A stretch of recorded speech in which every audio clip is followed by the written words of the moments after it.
After that, I don't know how long it will be until you worked with started to produce and worked with Michael.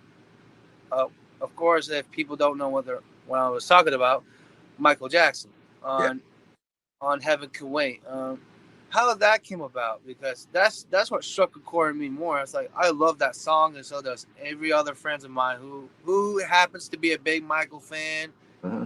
Even some guy by the name of Michael Trapson. Hmm. Uh, he does his own modern day take on Michael. Mm. He's even a fan of the song. Oh, thank you, man. That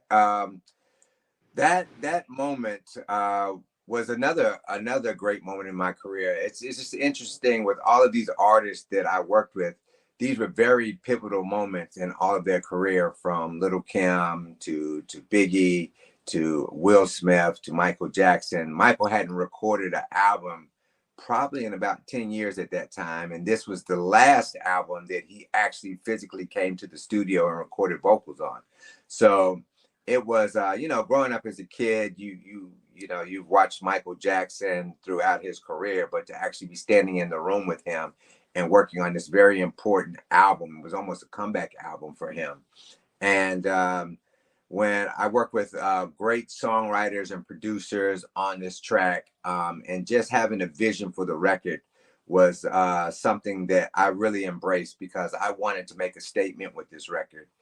Michael had done ballads in the past, but recently all his ballads were like "Heal the World" and those type of records. Whereas this ballad was him actually talking about a relationship with a woman, and we hadn't experienced that since "Lady in My Life."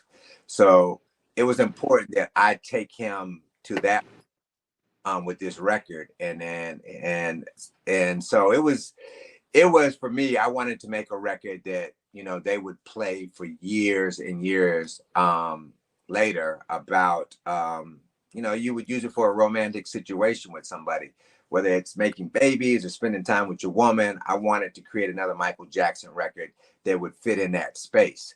And so we accomplished that. And it was just a team of great producers.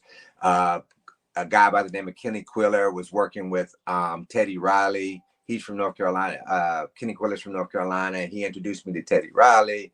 We got him the song. And when we got him the song, next thing you know, 2 weeks later, I'm standing in front of Michael Jackson, and he's telling us about how great this song is. And it was just an amazing, surreal experience to be working with him and creating this record that, to this day, when you're making the record, you don't really understand the impact of it. But much later, when you see people on the blog sites talking about the record, and this is one of their favorite records on the album, and up against so many great, talented people that worked on that album, that song tends to stand out on that album. So it just makes me feel good that I was a part of history and a part of Michael's story.